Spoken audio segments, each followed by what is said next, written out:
hybrid mode, you know, if you had, let's say, 10 students in your class and 3 were here and 7 were remote, we recommend still delivering that over Zoom because that's going to be really, really difficult to work with 3 people in person and then 7 remotely. So maybe, you know, perhaps maybe you have them gather with enough distance in the same place there, but as Garrett mentioned also, if they're in the same place as the conference then, they're going to experience audio feedback issues. So it's going to be, that's really difficult then to be half and half there from a pedagogy standpoint. So we recommend, I mean, maybe if every student in your class was here, that could be something different, but half and half is going to be really challenging from a instructional standpoint. And I think that maybe, you know, if you want to allow students to join in on one device, then that might be just up to you individually as an instructor. You know, letting your students know how you want them to connect. I can see that being difficult too, just because of how big our heads are and how you get a bunch of students around one device. So if that doesn't work with your instruction style, then you may just have to tell them.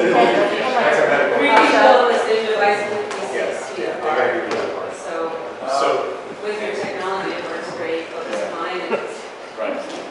So we're not setting the rule there, but that is something to think about. And you may just need to set a policy with your students, just depending on how you interact with them. That works best for you, and we can certainly help you figure out those ideas. I do think Willard too, as faculty chair, maybe that's something we need a strict rule on that. I think we need a guideline because we just saw an email that said 25 people could gather right for meetings, which is sort of a precedent. And most of our classes are less than 25, so you can see this is going to be a question. Right, I know, because I know I have a lot of students on campus, and I know that it would be easy for them just to come to class. And, what's that? Especially for lab-based classes where maybe I asked Judy if I could meet with my 2 research students, and she said yes. So I don't know what kind of precedent that sets. But again, you need to be keeping in mind the spacing situation too. In a regular size room is probably, you can do that without too much issue. If you have half your class in a space and you've got a smaller classroom, that may not be able to work. So those are things to be considering as you're looking at these as well. And I also asked Judy if I could take my students bird watching, and she said if it's a small group and you keep 6 feet between you and you're outdoors and it's something that you can make accessible to everyone, whether or not they're here, then I can do it. But we should all just be meeting outdoors. And just one last thing. This is a dynamic situation. And so several schools who announced that students may come back have now changed and said they're not coming back, that they've closed, they're moving this for the whole semester. I don't know if Hiram will make that, but I would not plan, things are changing. Does it seem likely that things could move? I have no inside information. They should. I'll go on record saying they should. We shouldn't be having them back here, right? All I can do is look at what's happening nationally, and we are now the outlier as far as having people on campus. Okay. Well, some good questions here. So good dialogue. I'm glad for that. Just to wrap up some of the settings here. So we talked about chat. There's some additional meeting settings here. The defaults are probably going to be fine for you, but you're welcome to go into those and kind of look through. One of the ones I was going to highlight was always show meeting controls. It's about halfway down the list. If you do want your meeting controls to always be there, if you're switching between screen sharing and whiteboard or something like that frequently, and you just want those tools to always be there, you can turn that on and they'll stay there. You can also turn off participant sharing here. So if you've got students that keep trying to share their screen or something like that, and you don't want that to be turned on, then you can just turn that off, and then the participants can't share their screen. And if you have any other interests in some of the other settings, we can certainly talk about those there.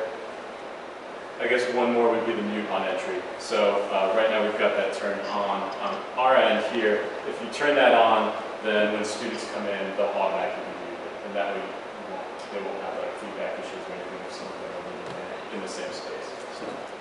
And then Dan, when we do that, then they control the mute on entry. When does that go away? How does They can choose to unmute. they choose? They can choose Or to you unmute, but if you remember when I did mute all, I had the option to force them to stay muted. So you can still regulate that. But this just makes sure that when they join the meeting for the first time, that they're automatically muted. So you may find that helpful. Yeah. Okay. When we change these settings for the meeting, is it permanent every time we start a new meeting, or are we going to have to change it every time we start? No, these settings remain the same every time I join up in that person's room. As long as it's always your personal meeting space. If you schedule a meeting with someone and use one of the other rooms that you can use in that way, that may be different. But in your personal space, if you set that setting, it should stay from there. Maybe we can bring up Brittany the resource for finding how to use and walkthroughs. Yeah.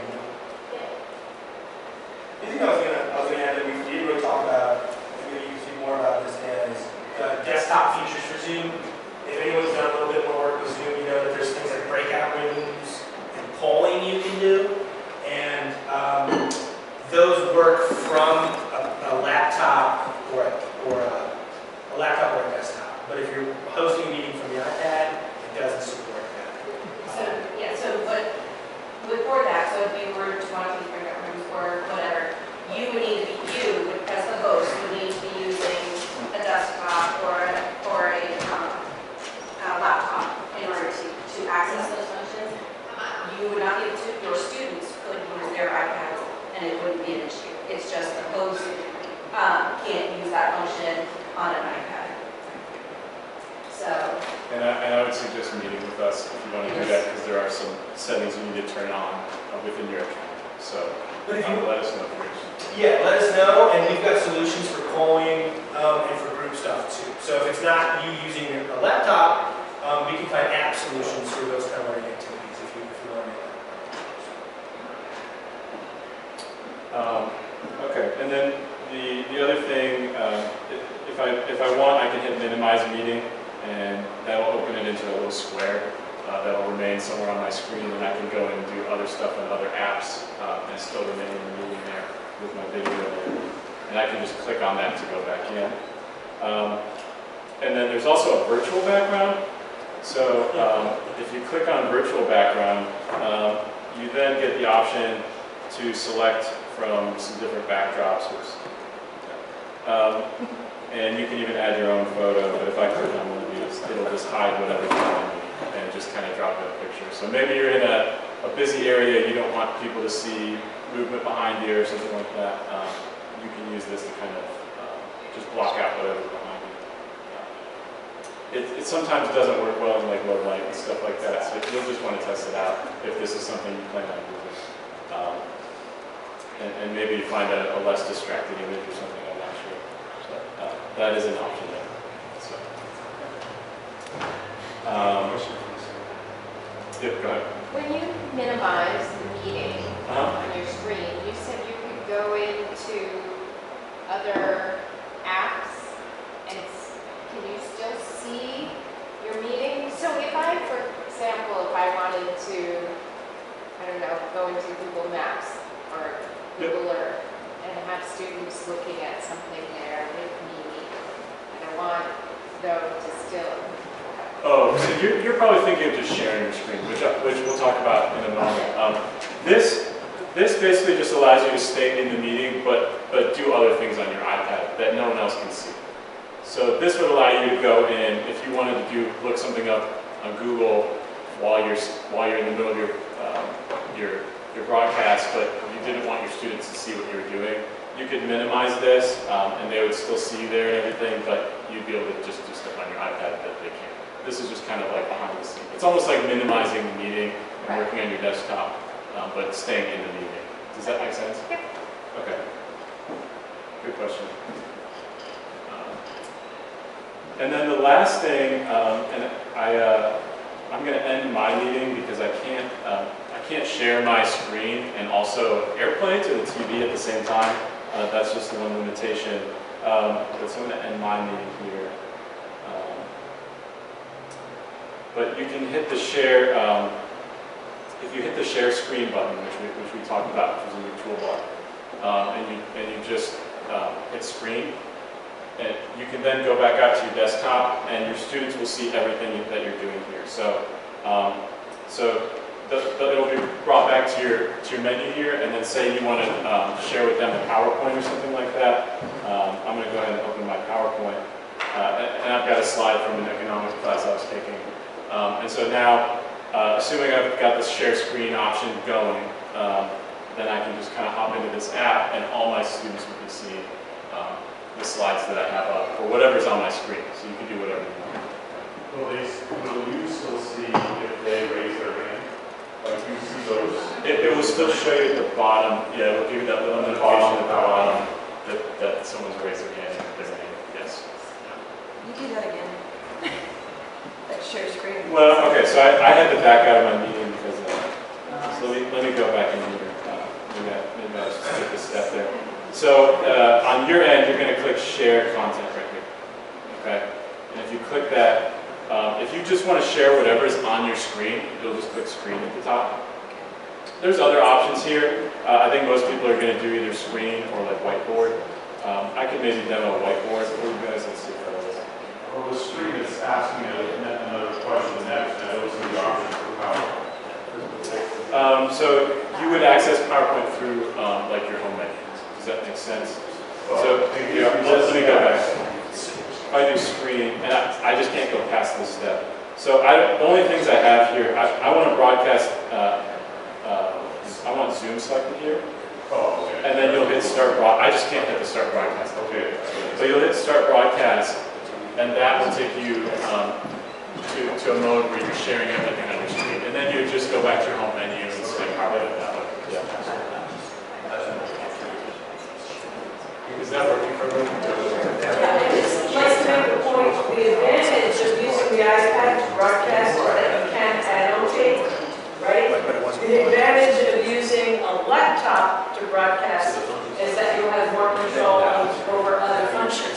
So you need to decide what do you want to do in your class. If putting your students in little breakout rooms is important, But it's not gonna because say you do a lot of small group stuff, unless you can do the breakout rooms, but you have to do it from a laptop.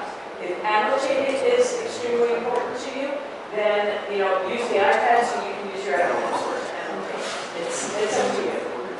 So then, earlier, we talked about feature only works when according to the cloud. So it's either The fact that it's going to now, it's not going or it's either to saving. copy of what we're doing.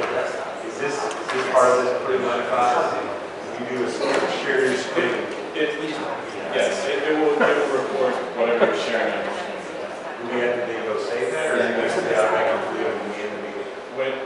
When you end the meeting, it'll say whatever you have. You don't need to like do any special things. But does that mean we're basically taking up space over time? Are we cluttering up space with that recording? Do we need to go grab it and take it somewhere else? Yes, which is why we recommend that you let us know if you're planning on recording so that we can talk about it. You're going to share screen, you are. No, this is just broadcasting. Oh, I'm sorry. Yeah, this is just broadcasting to your partner. That's all what mine said. Mine didn't say screen broadcast, it said start recording. Exactly. It says that, we don't think it doesn't. It's not, the iPad can only screencast to one, it can either save it as a photos, or it can share it to Zoom. Why are you getting a different message? It could be because I'm airplane. It might be. I mean, that just has some. So Dan, this is what it looks like. See, it says screen recording, it doesn't say broadcast. So click on Zoom and see what it says. So it says start broadcast underneath. Yeah, so you want to select Zoom and then